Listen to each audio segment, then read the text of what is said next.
मुफ्ती वजाहत कासमी जी से, उनको भी वही दिख रहा है जो आपको दिख रहा है कि नहीं दिख रहा। मुफ्ती वजाहत कासमी जी, संभल में क्या जानबूझकर ऐसी कार्रवाई की जा रही है, जैसा शादाब जी कह रहे हैं कि चूंकि उसका नाम आसिफ है, संभल का एक मोहल्ला है, मुस्लिम बाहुल्य क्षेत्र है, इसीलिए वहां बिजली चोरी दिखी, बाकी कहीं नहीं दिखती?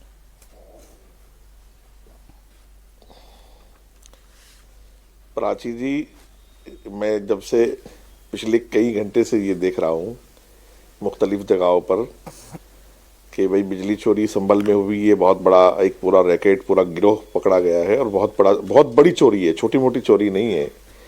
जो प्रदेश तरक्की की दौड़ में इतना आगे हो कि आज 24 घंटे बिजली दी जा रही हो और फिर वहाँ बिजली चोरी की इस्तेमाल करें और फिर जुल्म की बात की है, वो भी अल्लाह के घर में, इबादत खाने में, मस्जिद में। तो ना तो अब तक मैंने किसी पैनलिस्ट की जुबान से ये सुना कि कितनी नाजायज बात है। अब तक तो मैं इस टेंशन में था कि चोरी हुई, बहुत बड़ी चोरी हुई, लेकिन मुझे आपके चैनल पे बैठ के हंसी बहुत आ रही है। मैंने देखा कि चोरों की हिमायत भी इतने खुलेआम, वो भी एक नेशनल टेलीविजन पर लोग कर सकते हैं, ऐसा गिरोह मैंने पहली बार देखा है।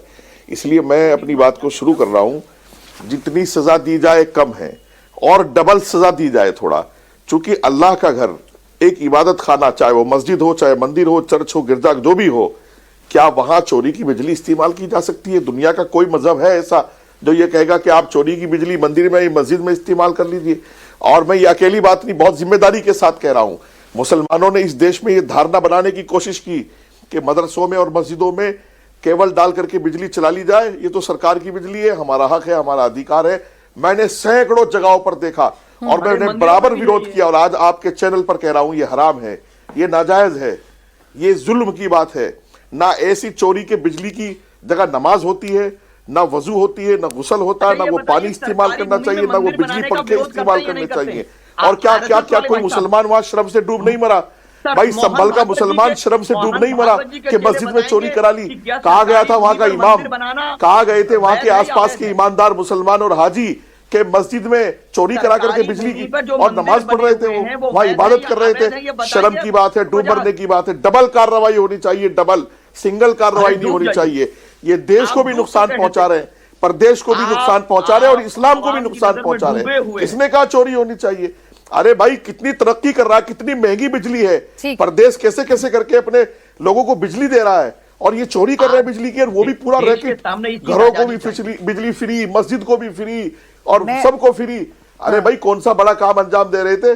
चोर है, ऐसे लोगों की सजा जो है वो थोड़ी सी ज्यादा होनी चाहिए और खुलेआम होनी चाहिए ताकि लोग इस तरह की हरकत ना कर सके।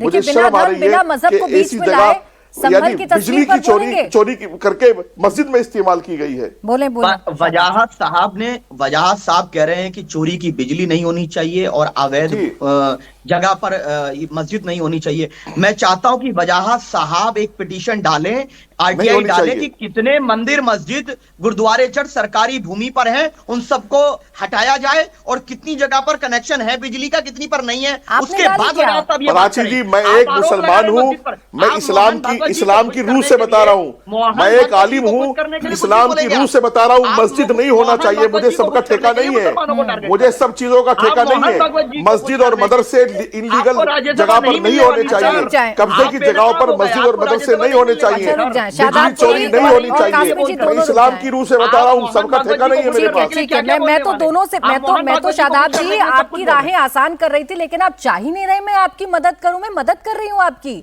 कासमी साहब, चलो ठीक है, उन पर तो आप आरोप लगा देते हैं कि एक तरफा बात करते हैं। ये आपको तो सबकी चिंता है ना। आपने कितनी पिटीशन लगाई, या यूपी में कितनी जगह आपने ऐसा पाया कि ये सरकारी जमीन पर मंदिर है तो इन्होंने बुलडोजर नहीं चलाया, सरकारी जमीन पर मदरसा है तो बुलडोजर चल गया? बताइए। बिल्कुल, हाँ। बिल्कुल प्राची जी, मैं ये चाहता हूं कि जहां जो धर्मस्थल बन गया वो बना रहे। मैं पिटीशन लगाकर ना मंदिर गिराने का समर्थन, फिर बात बदल दी आपने, बात बदल दी आपने शादाब जी। अभी बड़ी बड़ी बातें कर रहे थे, अभी बड़ी बड़ी बातें कर रहे थे।